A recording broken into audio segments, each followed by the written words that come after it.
Jadi mohon maaf, sekarang kalau boleh saya ngomong, apakah kita tidak malu? Apakah kita tidak malu? Ngibadah mbuti tanpa mbora sudah bikin bising tetangga.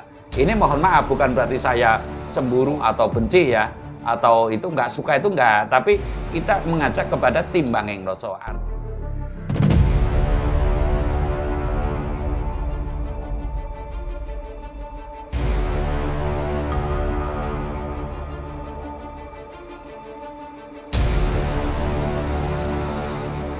Jangan sampai ibadah itu mengganggu kepada orang lain. Sekarang bayangkan saja, dengan adanya toa, umur 10 tahun itu masih anak-anak.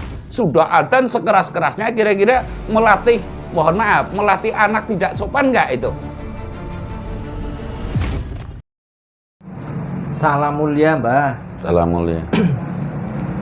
Terkait berita yang lagi rame ini, ada surat edaran dari Menteri Agama yang mengatur tentang volume atau tingkat kekerasan suara itu toa masjid, begitu Mbah. Jadi kurang lebihnya itu mengatur tentang volume toa masjid, yang mana di situ maksimal 100 desibel kalau nggak salah, itu satuan volume lah kalau di amplifier itu loh Mbak. Terkait peristiwa tersebut, kira-kira miturut panjenengan tanggapannya bagaimana ini Mbak? Tapi uluk salam mulia atu bagya Wisnu Nusantara. Hong wilahing jati nuhuni hajat-hajate luluh Nusantara, tabe uluk salam mulia. Singkat saja nggih, topiknya niki, siapa yang menyuruh menyebut nama Tuhan? Saya sering mengatakan menyebut nama Tuhan atau adzan lah cara kasarnya dengan toa gitu. Ini singkat, nanti uraiannya di belakang. Artinya siapa yang menyuruh? Apa itu nabinya? Ya mohon maaf, apa itu walinya? Apa itu kiainya? Begitu. Kalau saya cenderung jawaban singkat saya adalah karep. Kekarepane menungsa sing lesane diutamakan, namun peribadatan yang lain mungkin dikesampingkan, begitu loh. Jadi saya mengulas seperti itu. Taruhlah timbanging rasa ditinggalkan, tapi timbanging ke alam pikir, artinya kemajuan dohir itu dibesarkan, namun kemajuan batin itu terabaikan. Nah, saya bercerita yang bahwasanya ngibadaih menungsa, sekali lagi secara tandas saja saya mengatakan, urung mesti jroning sedina sewengi, tidak pasti dalam sehari semalam. Manusia ini kan banyak panik di dunia nih ya. Hampir 7 miliar saya pernah membaca, atau 6 miliar gitu loh. Lah itu belum tentu ada satu yang diterima ibadahnya oleh Tuhan Yang Maha Esa dalam sehari semalam gitu loh.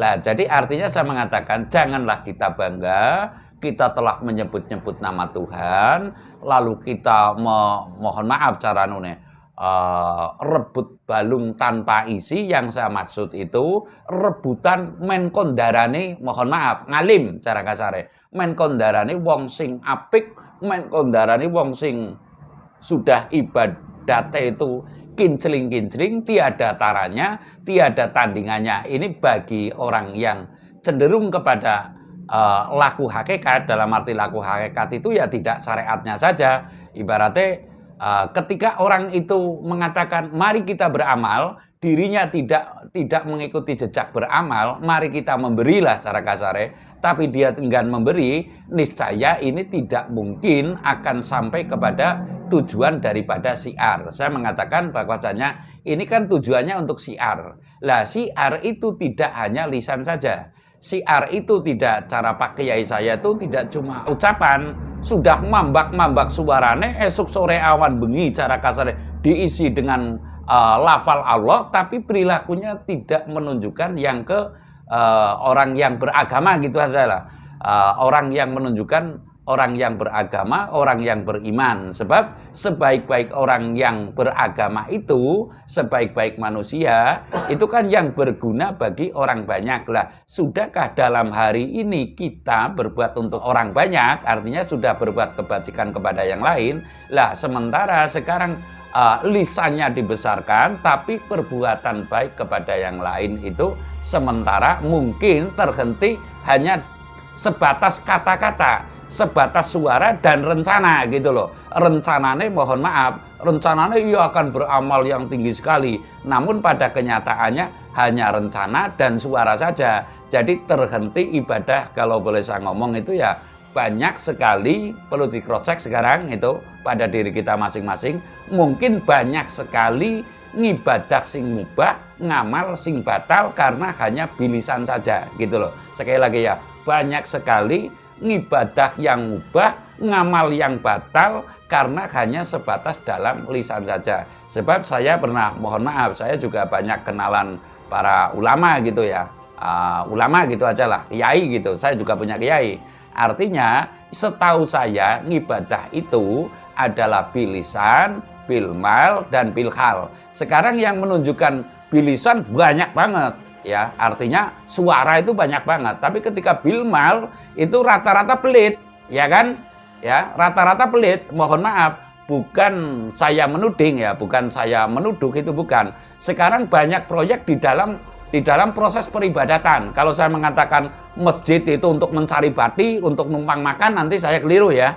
Tapi banyak sekali proses pembangunan tempat-tempat ibadat yang digunakan sebagai proyek, begitu loh. Artinya di sini sudah tidak ibadat murni, tapi adanya hitungannya itu untung rugi. Dan sedangkan tulada kita, ya tuladanya kita semua, artinya telah mengatakan bahwasanya aku tidak meminta upah sedikit pun darimu. Tapi prakteknya sekarang bekerja, kalau saya dulu kecil ya, gawe masjid ke pantang dibayar. Ya, gawe masjid itu pantang dibayar. Namun sekarang kalau nggak dibayar, panitiane anu ora duit, begitu loh. Lah ini sangat-sangat memalukan. Makanya mohon maaf ya, jangan kita itu menjelekkan umat ya, karena kita kurang memberikan suri tolada. Artinya begini loh. Sekarang umat Islam di Indonesia itu 90% up lah gitulah ya. Tapi pada prakteknya mohon maaf, di masjid kala subuh itu paling 5 orang. Ini bukan rahasia umum lagi ya, bukan rahasia lagi, artinya ini kasunyatan. Lah, sudahkah kita memenuhi target daripada syiar ini? Artinya kalau syiar cuma dalam lisan saja, tidak mau memberikan, mohon maaf, kotak amal itu milik siapa? Ya kan? Tapi ketika ada orang yang kekurangan mengambil, mungkin ya, atau meminta, mungkin tidak ditanya, tapi tidak diperbolehkan. Lah kamu minta kotak amal untuk apa? Gitu kan, semestinya begitu. Untuk suntik ibunya. Boleh saya lihat ibumu kalau memang lagi sakit. Lah sekarang malah ada, saya pernah melihat itu orang mencuri kotak amal, lalu dipukuli, lalu dihajar dan sebagainya. Lah ini di mana gitu loh. Sedangkan mohon maaf, tulada kita, ya tulada kita semua, para nabi kan tulada kita ya. Itu yang namanya, ada orang, pernah saya dalam kisah saya mendengarkan dalam sebuah pengajian, ada orang membawa singkong dikasih kambing, ya kan? Artinya tidak ada yang berhenti di situ. Lah, mengasih singkong dikasih kambing, maka membawalah kambing agar dikasih sapi. Tapi karena tidak ada sapinya, sehingga yang membawa kambing itu dikasih singkong yang dikasih oleh orang itu gitu loh. Jadinya ini tidak boleh mengharapkan, namun ya berserah diri. Artinya orang kena ngarep-ngarep lah. Dengan kejadian mohon maaf, menyebut nama Tuhan dengan sekeras-kerasnya, kita harus menyadari bahwasanya bangsa ini bangsa majemuk. Lah, inti peribadatan itu kudu bisa ngukur rasaning liyan kaya dene ngukur rasaning pribadi. Jadi mohon maaf, sebenarnya sumber peribadatan itu harus pakai rasa perasaan. Artinya kira-kira apabila suara saya sekeras ini mengganggu yang lain apa enggak gitu loh. Mohon maaf, saya sangat mendukung dengan peraturan ini ya, permen bukan permen untuk anak, tapi peraturan menteri yang saya maksud. Saya sangat mendukung yang bahwasanya ini adalah etika peribadatan. Ya, sekali lagi, ini adalah etika peribadatan yang menyadari bahwasanya dunia ini adalah diperuntukkan oleh orang banyak, bukan milik orang banyak, tapi diperuntukkan oleh orang banyak dalam rangka berlomba-lomba dalam peribadatan. Sehingga saya sangat mendukung secara pribadi aturan yang demikian, aja ngasih ngibadah ki ganggu marang wong liya gitu loh. Jangan sampai ibadah itu mengganggu kepada orang lain. Sekarang bayangkan saja dengan adanya toa, umur 10 tahun itu masih anak-anak. Sudah adzan sekeras-kerasnya, kira-kira melatih anak tidak sopan nggak itu? Ini saya fair saja gitu. Mari kita beribadah dengan perasaan yang bahwasanya kita mengintrospeksi apakah sudah tepat ibadat kita. Saya rasa demikian. Nah, terus nuwun sewu niki Mbah. Kan terkait di video tadi itu panjenengan menyampaikan siapa yang menyuruh beribadat dengan toa sekeras-kerasnya begitu. Kalau yang menyuruh itu kan karep, atau karep itu bahasa Indonesianya semacam kehendak yang berambisius begitu.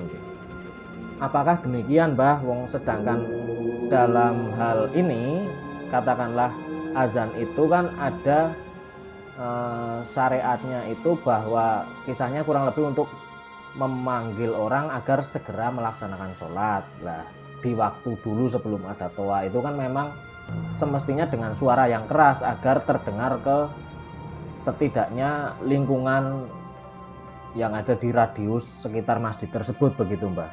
Nah, kalau toanya pelan-pelan kan nanti nggak dengar orang lain begitu loh Mbah. Saya mengatakan begini Mas, Indonesia itu mohon maaf tidak mutlak, tapi Indonesia ini adalah majemuk. Dalam kemajemukan ini kita mesti menjaga rasa perasaan. Satu, yang keduanya saya cenderung paham lah, artinya bahwasanya untuk syiar, kembali lagi saya mengatakan untuk syiar itu memang dikatakan dengan disuarakan dengan yang keras. Namun keras ini kan ada batasan. Yang saya maksud dalam batasan ini adalah batasan suara manusia yang murni, ya. Batasan suara manusia yang murni. Lah sedangkan mohon maaf, pengeras suara itu kan ada dua ya, antara salon dan toa, ya kan? Kalau speaker salon itu kan empuk, cenderung empuk gitu loh. Dan itu cenderung suara dalam gitu artinya loh. Bukan suara yang sengaja mohon maaf. Sekarang kalau boleh saya ngomong, apakah kita tidak malu? Apakah kita tidak malu? Ngibadah mbudi tanpa mbora sudah bikin bising tetangga. Ini mohon maaf, bukan berarti saya cemburu atau benci ya, atau itu nggak suka, itu nggak, tapi kita mengajak kepada timbanging rasa. Artinya saya mengatakan tadi bahwasanya sapa sing perintah otomatis adalah karep. Nah, karepe manungsa itu ya sama saja dengan antusias antusias yang berlebihan yang melampaui batas. Maka saya mengajak bahwasanya kekarepan ini harus ada batasan.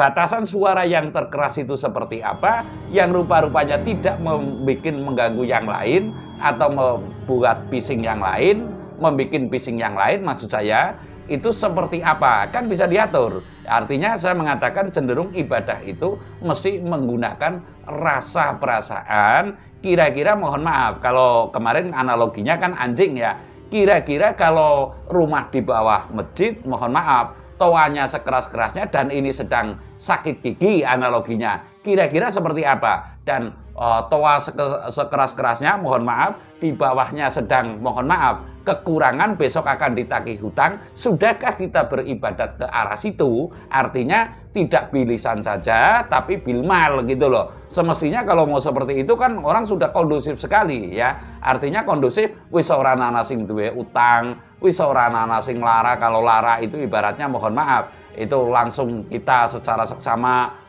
kita tanggung. Kayak zaman dulu itu kan yang namanya orang jatuh dari pohon kelapa di desa lain, orang sini itu ikut ibaratnya bela rasa ya bela rasa gitu. Ada kelapa di bawah kelapa, ada beras di bawah beras, karena jatuh dari pohon kelapa sudah tidak berdaya, paling enggak itu 40 hari kalau orang dulu aturannya gitu. Jadi 40 hari ini ditanggung oleh sanak saudara hande tolan yang pada ikhlas, yang sudi itu memberikan. Lah, sudahkah kita melangkah yang demikian? Dan lebih baik mana yang mohon maaf, yang mensuarakan suara Tuhan sekeras-kerasnya dengan orang yang tidak mensuarakan tapi betul-betul melakukan perintah Tuhan begitu loh. Ini yang saya maksud. Artinya saya mengajak bahwasanya bukan berarti saya mencela mengatakan ini, kita mengajak introspeksi. Siapa yang menyuruh ya? Siapa yang menyuruh? Otomatis keinginan kita yang berlebih, artinya ambisi yang berlebih dalam siar, tapi siar ini janganlah hanya bilisan saja. Ya, sekarang kita ini kan mencari mufakat ya. Mencari mufakat dalam arti apakah kita sudah menepati artinya dalam peribadatan gitu loh. Artinya introspeksi ini adalah dasar mufakat.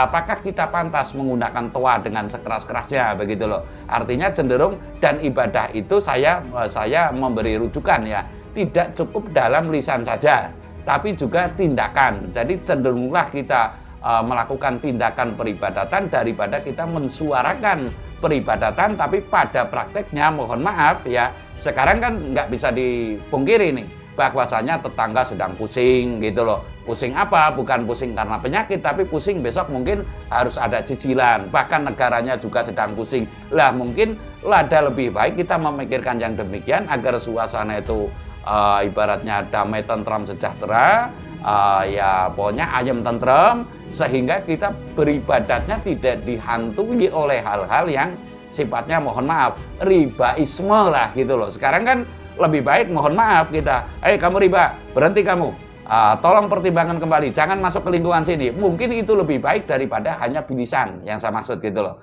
Jadi yang namanya menyebut nama Tuhan dengan keras untuk mengajak itu juga perlu ditinjau kembali. Mungkin dengan sikap yang keras juga bisa. Keras dalam arti ada batasan, memberikan rujukan kepada kaum-kaum mohon maaf, bukan rahasia umum, sekarang sudah menjadi rahasia umum, bahwasanya riba yang mohon maaf sudah merata di Indonesia, bahkan mungkin di dunia.